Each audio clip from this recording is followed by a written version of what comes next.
शिवाय नमः शिवाय नमः शिवाय नमः शिवाय नमः शिवाय।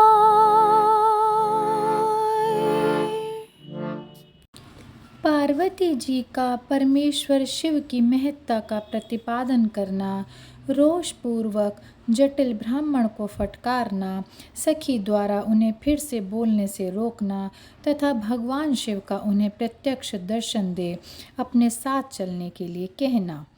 पार्वती जी बोली, बाबा जी, अब तक तो मैंने ये समझा था कि कोई दूसरे ज्ञानी महात्मा आ गए हैं, परंतु अब सब ज्ञात हो गया। आपकी कलई खुल गई। आपसे क्या कहूँ, विशेषतः उस दशा में जब आप अवध्य ब्राह्मण हैं। ब्राह्मण देवता, आपने जो कुछ कहा है वह सब मुझे ज्ञात है, परंतु वह सब झूठा ही है, सत्य कुछ भी नहीं है। आपने कहा था कि मैं शिव को जानता हूँ। यदि आपकी ये बात ठीक होती तो आप ऐसी युक्ति एवं बुद्धि के विरुद्ध बात नहीं बोलते। यह ठीक है कि कभी कभी महेश्वर अपनी लीला शक्ति से प्रेरित हो तथाकथित अद्भुत वेश धारण कर लिया करते हैं, परंतु वास्तव में वे साक्षात परब्रह्म परमात्मा हैं। उन्होंने स्वेच्छा से ही शरीर धारण किया है। आप ब्रह्मचारी का स्वरूप धारण कर मुझे ठगने के लिए उद्यत हो यहाँ कर आए हैं और अनुचित एवं असंगत युक्तियों का सहारा ले छल कपट से युक्त बातें बोल रहे हैं। मैं भगवान शंकर के स्वरूप को भली भांति जानती हूँ, इसलिए यथा योग्य विचार करके उनके तत्व का वर्णन करती हूँ। वास्तव में शिव निर्गुण ब्रह्म हैं, कारणवश सगुण हो गए हैं। जो निर्गुण हैं, समस्त गुण जिनके स्वरूप भूत हैं, उनकी जाति कैसे हो सकती है। वे भगवान सदाशिव समस्त विद्याओं के आधार हैं। फिर उन पूर्ण परमात्मा को किसी विद्या से क्या काम। पूर्व काल में कल्प के आरंभ में भगवान विशंभु ने विष्णु को उच्छ्वास रूप से संपूर्ण वेद प्रदान किए थे, अतः उनके समान उत्तम प्रभु दूसरा कौन है। जो सबके आदि कारण हैं, उनकी अवस्था अथवा आयु का माप तोल कैसे हो सकता है। प्रकृति उन्हीं से उत्पन्न हुई है, फिर उनकी शक्ति का दूसरा क्या कारण हो सकता है। जो लोग सदा प्रेम पूर्वक शक्ति के स्वामी भगवान शंकर का भजन करते हैं, उन्हें भगवान शंभु प्रभु शक्ति, उत्साह शक्ति और मंत्र शक्ति, ये तीनों अक्षय शक्तियाँ प्रदान कर देते हैं। भगवान शिव के भजन से ही जीव मृत्यु को जीत लेता है और निर्भय हो जाता है, इसीलिए तीनों लोकों में उनका मृत्युंजय नाम प्रसिद्ध है। उन्हीं के अनुग्रह से विष्णु विष्णु तत्व को, ब्रह्मा ब्रह्म तत्व को और देवता देव तत्व को प्राप्त हुए हैं। शिव जी का पक्ष लेकर बहुत बोलने से क्या लाभ, वे इस भगवान स्वयं ही महाप्रभु हैं। कल्याण रूपी शिव की सेवा से यहाँ कौन सा मनोरथ सिद्ध नहीं हो सकता। उन महादेव जी के पास किस बात की कमी है जो वे भगवान सदाशिव स्वयं मुझे पाने की इच्छा करें। यदि शंकर की सेवा न करे तो मनुष्य 7 जन्मों तक दरिद्र होता है और उन्हीं की सेवा से सेवक को लोक में कभी नष्ट न होने वाली लक्ष्मी प्राप्त होती है।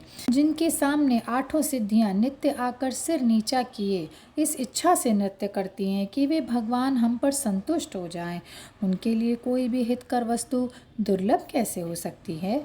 यद्यपि यहाँ मांगलिक कही जाने वाली वस्तुएं शंकर का सेवन नहीं करती, तथापि उनके स्मरण मात्र से ही सबका मंगल होता है।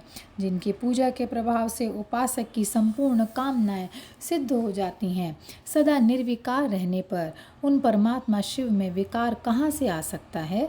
जिस पुरुष के मुख में निरंतर शिव यह मंगलमय नाम निवास करता है, उसके दर्शन मात्र से ही अन्य सब सदा पवित्र हो जाते हैं। जैसा कि आपने कहा है कि वे चिता का भस्म लगाते हैं, परंतु यदि उनका लगाया हुआ भस्म अपवित्र होता तो उनके शरीर से झड़कर गिरे हुए उस भस्म को देवता लोग सदा अपने सिर पर कैसे धारण करते। अतः शिव के अंगों के स्पर्श से अपवित्र वस्तु भी पवित्र हो जाती है। जो महादेव सगुण होकर तीनों लोकों के कर्ता, भर्ता और हर्ता होते हैं तथा निर्गुण रूप में शिव कहलाते हैं, वे बुद्धि के द्वारा पूर्ण रूप से कैसे जाने जा सकते हैं। पर ब्रह्म परमात्मा शिव का जो निर्गुण रूप है उसे आप जैसे बहिर्मुख लोग कैसे जान सकते हैं? जो दुराचारी और पापी हैं वे देवताओं से बहिष्कृत हो जाते हैं। ऐसे लोग निर्गुण शिव के तत्व को नहीं जानते। जो पुरुष तत्व को न जानने के कारण यहाँ शिव की निंदा करता है उसके जन्म भर का सारा संचित पुण्य भस्म हो जाता है। आपने जो यहाँ अमित तेजस्वी महादेव जी की निंदा की है और मैंने जो आपकी पूजा की है उससे मुझे पाप की भागिनी होना पड़ा है। शिवद्रोही को देखकर वस्त्र सहित स्नान करना चाहिए। शिवद्रोही का दर्शन हो जाने पर प्रायश्चित करना चाहिए। इतना कहकर पार्वती जी उस ब्राह्मण पर इतना अधिक रुष्ट होकर बोली, अरे रे दुष्ट, तूने कहा था कि मैं शंकर को जानता हूँ, परंतु निश्चय ही तूने उन सनातन शिव को नहीं जाना है। भगवान रुद्र को तू कैसे कहता है कि वे वैसे ही क्यों ना हों, उनके जैसे भी बहुसंख्यक रूप क्यों ना हो। सत्पुरुषों के प्रियतम नित्य निर्विकार वे भगवान शिव ही मेरे अभीष्टतम देव हैं। ब्रह्मा और विष्णु भी कभी उन महात्मा हर के समान नहीं हो सकते। फिर दूसरे देवताओं की तो बात ही क्या है, क्योंकि वे सदैव काल के अधीन हैं। इस प्रकार अपनी शुद्ध बुद्धि से तत्वत विचार कर मैं शिव के लिए वन में आकर बड़ी भारी तपस्या कर रही हूँ। वे भक्त वत्सल सर्वेश्वर शिव ही हम सबके परमेश्वर हैं। दीनों पर अनुग्रह करने वाले उन महादेव को ही प्राप्त करने की मेरी इच्छा है। ब्रह्मा जी कहते हैं, नारद, ऐसा कहकर गिरिराज नंदिनी गिरिजा चुप हो गईं और निर्विकार चित्त से भगवान शिव का ध्यान करने लगी। देवी की बात सुनकर वह ब्रह्मचारी ब्राह्मण जो ही कुछ फिर कुछ कहने के लिए उद्धत हुआ, त्यों ही शिव में आसक्त चित्त होने के कारण उनकी निंदा सुनने से विमुख हुई पार्वती अपनी सखी विजया से शीघ्र बोली। पार्वती जी ने कहा, सखी, इस अधम ब्राह्मण को यत्नपूर्वक रोको। यह फिर कुछ कहना चाहता है। यह केवल शिव की निंदा ही करेगा। जो शिव की निंदा करता है केवल उसी को पाप नहीं लगता, जो उस निंदा को सुनता है वह भी यहाँ पाप का भागी हो जाता है। भगवान शिव के उपासकों को चाहिए कि वे शिव की निंदा करने वाले का सर्वथा वध करें। यदि वे ब्राह्मण हो तो उसे अवश्य ही त्याग दें और स्वयं उस निंदा के स्थान से शीघ्र दूर चले जाएं। यह दुष्ट ब्राह्मण फिर शिव की निंदा करेगा। ब्राह्मण होने के कारण यह वध तो नहीं है, अतः त्याग कर देने योग्य है। किसी तरह भी इसका मुंह नहीं देखना चाहिए। इस स्थान को छोड़कर हम लोग आज ही किसी दूसरे स्थान में शीघ्र चलें, जिससे फिर इस अज्ञानी के साथ बात करने का अवसर न मिले। ब्रह्मा जी कहते हैं, नारद, ऐसा कहकर उमा ने जो ही अन्यत्र जाने के लिए पैर उठाया, त्यों ही भगवान शिव ने अपने साक्षात स्वरूप से प्रकट हो प्रिया पार्वती का हाथ पकड़ लिया। शिवा जैसे स्वरूप का ध्यान करती थीं, वैसा ही सुंदर रूप धारण करके शिव ने उन्हें दर्शन दिया। पार्वती जी ने लज्जावश अपना मुंह नीचे की ओर कर लिया। तब भगवान शिव उनसे बोले, प्रिय, तुम मुझे छोड़कर कहाँ जाओगी? अब मैं फिर कभी तुम्हारा त्याग नहीं करूँगा। मैं प्रसन्न हूँ, वर मांगो। मुझे तुम्हारे लिए कुछ भी अदेय नहीं है।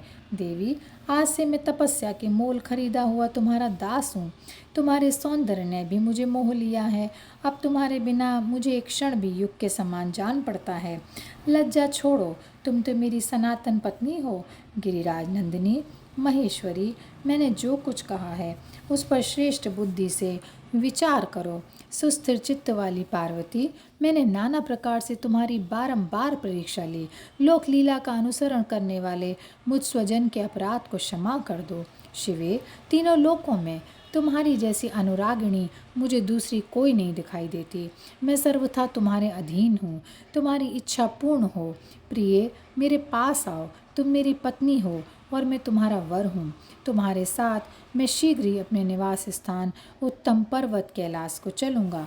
ब्रह्मा जी कहते हैं, देवादिदेव महादेव जी के ऐसा कहने पर पार्वती देवी आनंद मग्न हो उठी। उनका तपस्या जनित पहले का सारा कष्ट मिट गया। मुनिश्रेष्ठ, सती साध्वी पार्वती की सारी थकावट दूर हो गई, क्योंकि परिश्रम फल प्राप्त हो जाने पर प्राणी का पहले वाला सारा श्रम नष्ट हो जाता है। और यहीं पर यह अध्याय समाप्त होता है। ओम नमः शिवाय, ओम नमः शिवाय, ओम नमः शिवाय। ओम